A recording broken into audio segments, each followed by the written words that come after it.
Vamos a continuar, amigos televidentes, abordando el entorno socioeconómico con el invitado de hoy, porque, bueno, precisamente hemos estado hablando sobre ello con el diputado Francisco Torralba. Me parece que es un tema que no se agota tan rápido. Y antes de pasar al tema político, yo sí quisiera profundizar en el tema de las protestas por comida, diputado, porque sé que es uno de los temas más tocados por el entorno gubernamental y por los voceros del Partido Socialista Unido de Venezuela.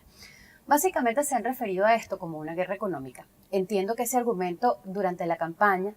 tuvo una razón de ser quizás. Sin embargo, lo que uno percibe es que ese argumento de la guerra económica no caló a la población en general. El argumento de ustedes es que la gente no lo entendió. Yo podría decirle que lo que la gente a mí me dice en la calle es que no sienten que esa sea la razón de lo que está ocurriendo, sino que el modelo entró en una crisis por sus vicios. Porque los controles generan vicios y esos vicios son quizás la causa del problema económico que tiene Venezuela. Su visión usted me la va a dar ya. Pero más allá de eso, quería unir a esta pregunta las protestas por comida. ¿Por qué juzgan estas manifestaciones, que muchas veces terminan lamentablemente en saqueos, diputado, como faltas de espontaneidad? Como no necesariamente el clamor popular, sino algo que supuestamente es orquestado por algún sector. Cuando en algún momento, cuando en este país ocurrió el Caracazo, el presidente Chávez, años después, aseguraba que ese había sido el génesis sociológico de la Revolución Bolivariana. Porque aquellas sí son juzgadas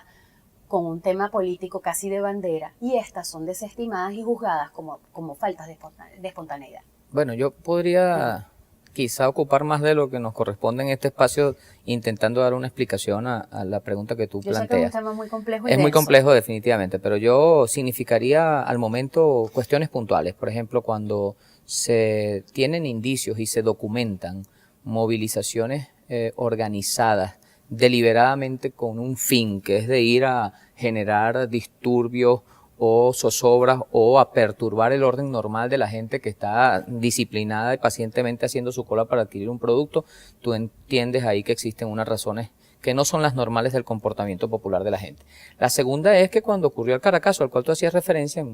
en esa época estábamos siendo víctimas en Venezuela de la aplicación de unas recetas salvajes del Fondo Monetario Internacional, al cual no le importaba para nada y posiblemente todavía no le importe para nada si la gente come o no come, si estudia o no estudia, si trabaja o no trabaja o cuánto cobra si trabaja. Entonces el pueblo venezolano ahí despertó y reaccionó y dio una respuesta precisamente frente a lo que allí ocurría, que no es lo que hay en la actualidad. En la actualidad tú puedes criticar, estar de acuerdo o no estar de acuerdo, pero hay un gobierno que está intentando hacer cosas para no caer por una parte en la receta clásica del Fondo Monetario Internacional y del Banco Mundial, que es ponerle a pasar hambre a la gente, y por otra parte para intentar también que no se retroceda en términos de lo que han sido las conquistas objetivas dichas por no chavistas, me refiero a organismos multilaterales que han calificado a Venezuela como libre de analfabetismo, que han dicho que aquí tenemos uno de los mejores índices Gini de la región, y otras cosas más como las que han dicho el PNUD, etcétera. Entonces,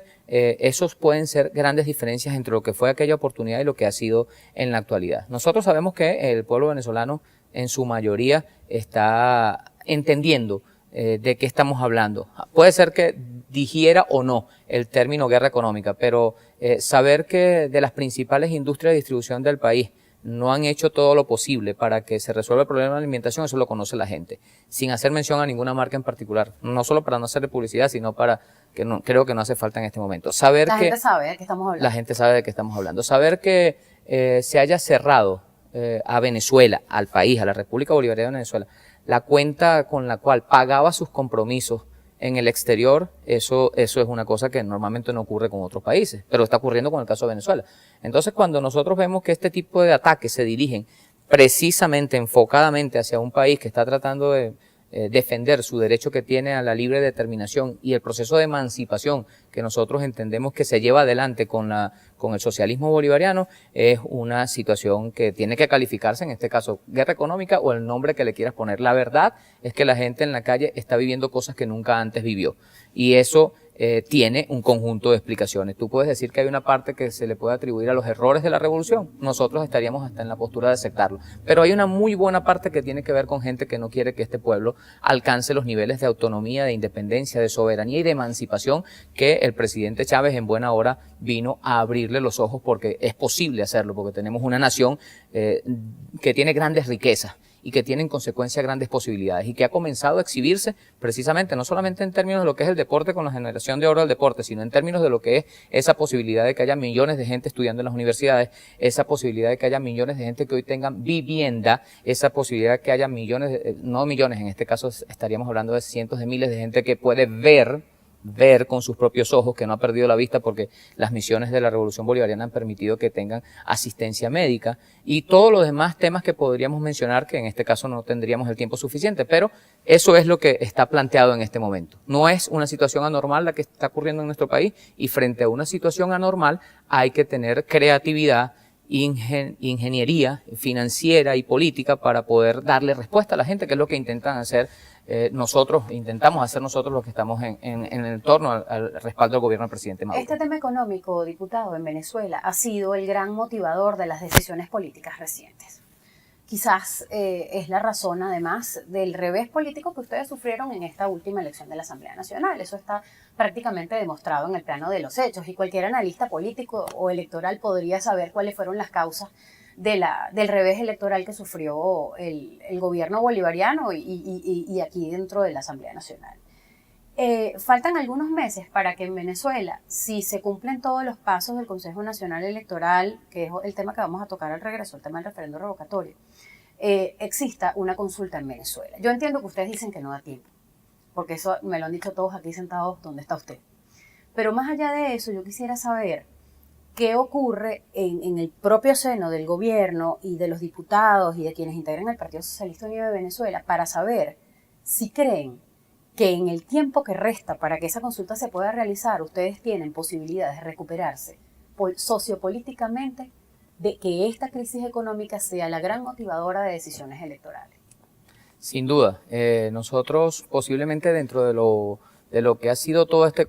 conjunto de acciones sobrevenidas, donde han aparecido fenómenos que no se dan en otros lados y donde hemos sobrevivido a una realidad muy cruel en contra de la mayoría de los venezolanos y venezolanas, yo creo que ya hemos llegado al límite de lo peor que podría ocurrir, y creo que producto de este conjunto de políticas y de medidas que ha venido asumiendo el gobierno del presidente Maduro,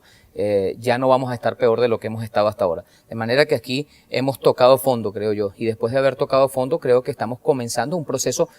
sostenido, aunque lento, hay que decirlo así, sostenido aunque lento, de recuperación progresiva que nos va a permitir ir resolviendo todos estos problemas. Yo sé que en la medida en que transcurre el tiempo y que podamos dinamizar y lograr una mayor cobertura con los CLAP, que son, repito, una medida transitoria de emergencia mientras sigue la crisis del acceso a los bienes y servicios de consumo masivo, nosotros vamos a tener incluso mayor respaldo del que se ha venido teniendo. Y como tú dijiste que íbamos a hablar después del referéndum, yo luego voy a intentar conectar esto que es el haber tocado fondo y el despegue lento pero sostenido que va a tener ahora la situación de los venezolanos y las venezolanas como consecuencia de las medidas que ha tomado el gobierno del presidente Maduro, para concatenarlo con lo que a nuestro entender va a ser el devenir político en los próximos meses en Venezuela. El tema político, por supuesto. Al regreso, no se vaya.